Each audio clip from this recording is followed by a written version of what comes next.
بسم الله الرحمن الرحيم والتين والزيتون وطور سينين وهذا البلد الأمين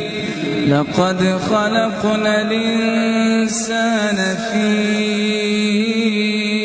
أحسن تقويم ثم رددناه أسفل سافلين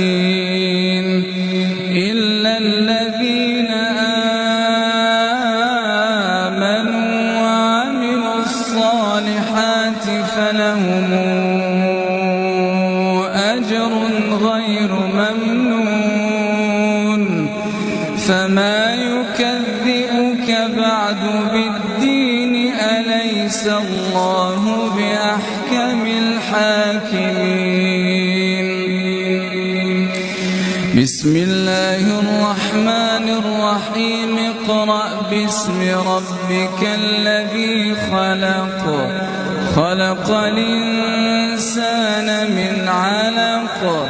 اقرأ وربك الأكرم الذي علم بالقلم علم الإنسان